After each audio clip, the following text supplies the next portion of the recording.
Fala pessoal, beleza? Mais um fechamento de mercado no ar. Meu nome é Rafael. Bovespa, né? Comparado ao que estava apontando na abertura, aí uma queda de 1% por conta de Bradesco, fechou praticamente estável. Né? Bradesco foi, sem dúvida nenhuma, o maior peso aí no índice, com uma queda próxima de 8%, muito próximo da mínima do dia. Isso que, né, é o mais preocupante, que o papel ele tentou mostrar algum tipo de repique e fechou muito próximo da mínima. Por quê? Bom, o mercado estava com a expectativa de um resultado ruim no quarto trimestre, né, isso já vinha sendo não sinalizado, né, mas foi muito bem apontado no terceiro trimestre. E poderia ser ainda pior por conta da provisão que foi apresentada da questão da Americanas. No final das contas, foi tudo pior. Por quê? A provisão foi muito maior do que estava sendo proposto lá, que era na casa de 4 bi. Na verdade, foi 4,85 bi de provisão. O que é provisão? Né?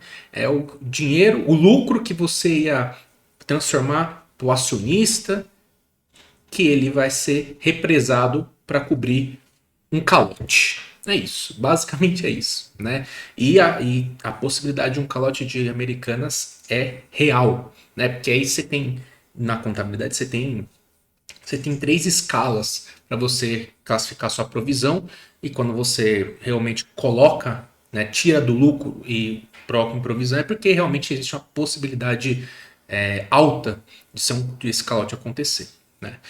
Enfim, e aí você olha o resultado, tira esse 4,8 bi, 4,9 bi, né? Tira esse 4,9 bi.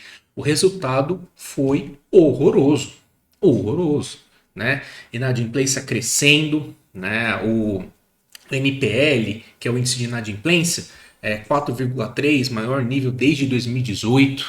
A qualidade de crédito, foi a principal crítica com relação ao resultado, esse ficou horroroso também. Né? Que é a qualidade do crédito? É o perfil que você empresta. Né? E o Itaú não, o Bradesco, ele tem um perfil, né, mais de baixa renda, tanto de pessoa física quanto pessoa jurídica. E emprestou bastante nesses últimos tempos, em vista, né, taxa de juros e tal. E aí, como você pôde observar, a taxa de juros estava 5, né, voou para quase 14.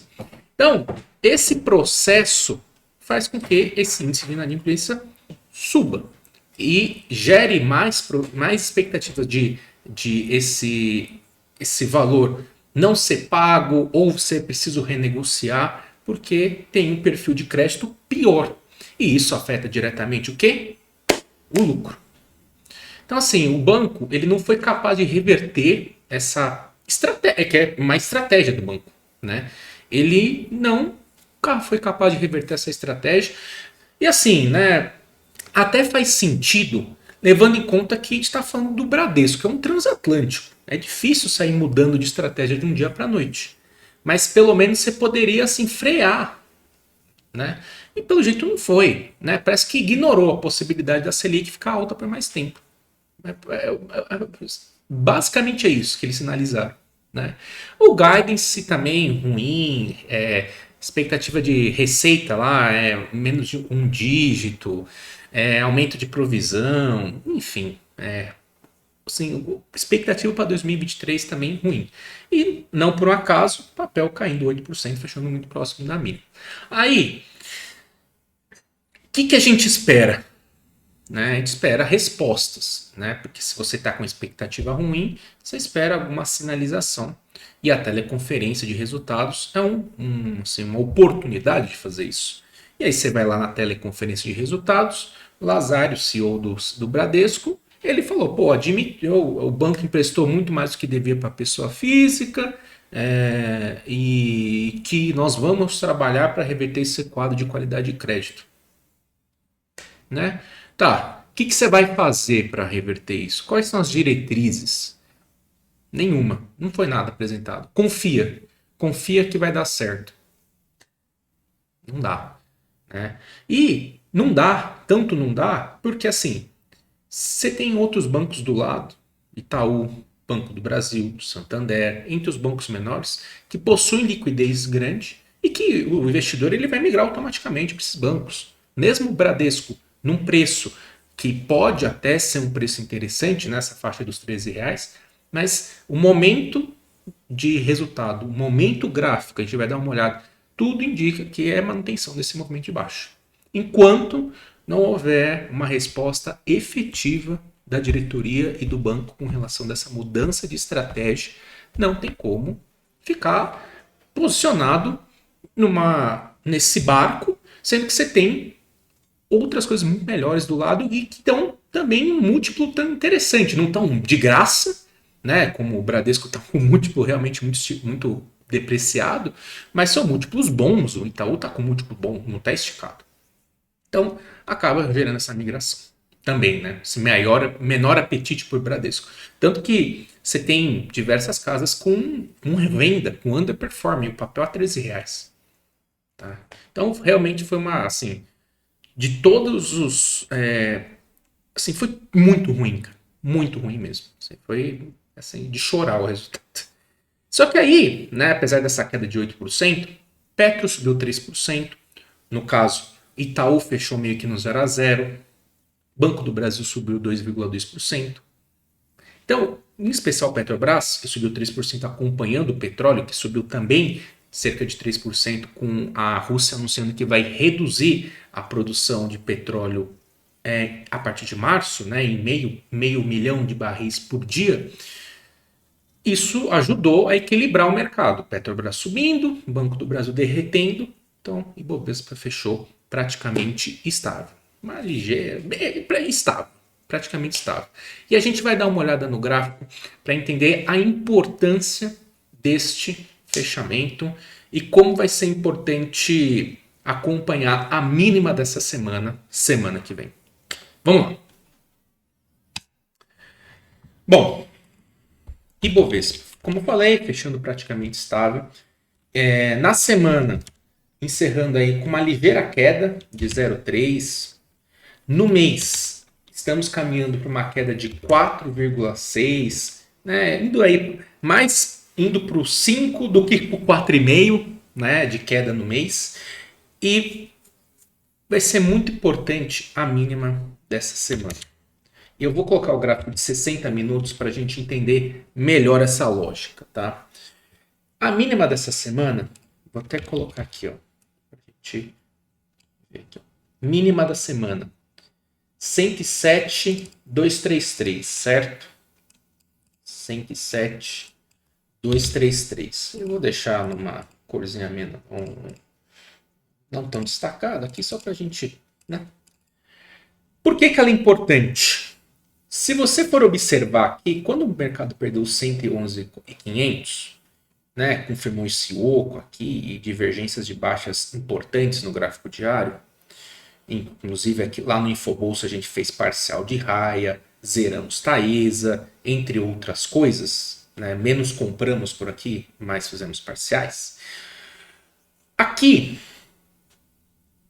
a gente tem uma perna de baixa no curtíssimo prazo contra uma perna de alta aqui, aqui no intraday, contra uma perna de alta no curtíssimo prazo. Perna de alta no curtíssimo prazo, que liga os fundos de dezembro, janeiro e a possibilidade de um fundo em fevereiro, contra uma perna de baixa de meio de janeiro a esse mês, que não assim dizer, 60 minutos. Ela também, né, ela faz parte da estrutura de curtíssimo prazo, só que ela é muito menor do que, né, esses fundos. Então ela é menos relevante do que esses fundos conectados. Tá? A questão é, se essa perna de baixa, ela vai ser confirmada se perder os 107,233. Então, por isso a mínima dessa semana é importante. Porque se perder essa mínima, vai anular, né, essa sequência de fundos ascendentes, anular essa linha de tendência de alta em verde e confirmar essa perna de baixa. E essa perna de baixa tem como alvo, mais uma vez, a faixa de congestão que o mercado trabalha há muito tempo que essa região dos 105, 101 mil pontos. Tá? Então, a mínima dessa semana vai ser extremamente importante para o rumo do mercado nesse mês, né? Eu acho que acredito eu, nesse trimestre. Se o mercado confirmar fundo por aqui, ou seja, fazer o mesmo movimento de quarta, que é voltar a negociar acima dos 109,200, em especial romper as médias, se consolidar acima dos 110,200, aí sim. Aí o fundo intermediário está confirmado, aí a gente volta até aquele viés de alta de curtíssimo prazo e os desafios de resistência são os mesmos, 111.500 e os 115 mil pontos. Então, mínima dessa semana, extremamente importante. A gente vai falar um pouquinho mais sobre o calendário econômico da semana que vem na segunda-feira, mas eu quero adiantar aqui para você. Vai ser uma semana extremamente importante para os Estados Unidos por conta de dados de inflação e provavelmente deve trazer alguma definição em relação a essa mínima, porque a gente deve ter, né, acredito eu, que uma volatilidade grande em razão desse processo. Tá certo?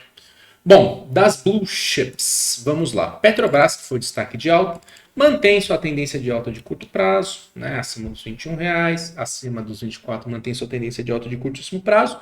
Caminho aberto, mais uma vez, para tentar fechar esse gap no 27,50, 28,60. O destaque do dia das blue chips, além de Bradesco, que a gente vai falar daqui a pouco, foi Vale. Efetivamente, foi testar a média móvel de 72. Inclusive, fechando o dia aí nesse 86,50, 86,40, que é o ponto principal. Se perder esse patamar em fechamento semanal ou eventualmente abrir com gap de baixa, perdendo esse patamar, esse processo de correção no curtíssimo prazo será estendido, o que é natural depois da forte alta que a gente acompanhou desde novembro, e caminho aberto para o gap aqui do 84, 82, onde tende a oferecer uma bela oportunidade de compra. Inclusive, semana que vem, temos resultado da nossa querida mineradora.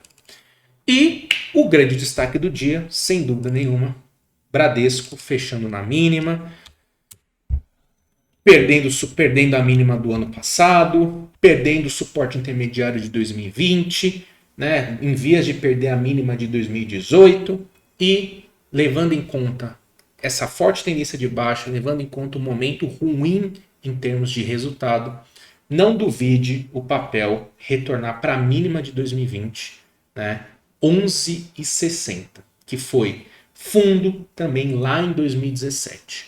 Como eu disse, e venho dizendo aqui para vocês, e reitero e friso, papel tá barato?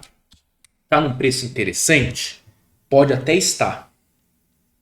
Pode até estar. Agora, tem valor isso? Aparentemente não. Aparentemente não. Então, muito cuidado para ficar contra a tendência. Se quiser fazer alguma coisa, montar algum tipo de posição, segue a mesma recomendação. Se você tá pensando no longuíssimo prazo, é um outro papo. Mas se você quiser montar alguma coisa, tenta ver opções. Pelo menos você já sabe, né, que quanto você vai perder, se der certo, você consegue potencializar bem e tenha muita consciência que você está totalmente contra a tendência. Tá bom? Eu queria chamar a atenção, além para a queda de Azul. Eu não sabia, desculpa, acho que a notícia saiu ontem e eu fiquei sabendo disso hoje. A empresa aparentemente vai entrar em recuperação judicial nos Estados Unidos.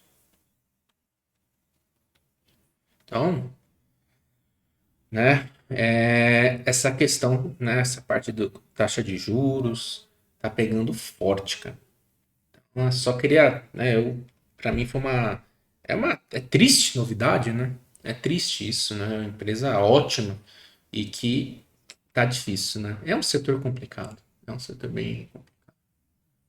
Do outro lado, quem tá bombando? O setor de seguros, né? Prêmio, carregando prêmio e ganhando Selic, Porto Seguro aí, né? Se conseguir superar esse R$ 27, caminho aberto para a máxima histórica dos R$ 29,40. Beleza, pessoal? Bom, então é isso. Eu queria falar com vocês. Um grande abraço, uma ótima sexta-feira, um ótimo final de semana e até mais.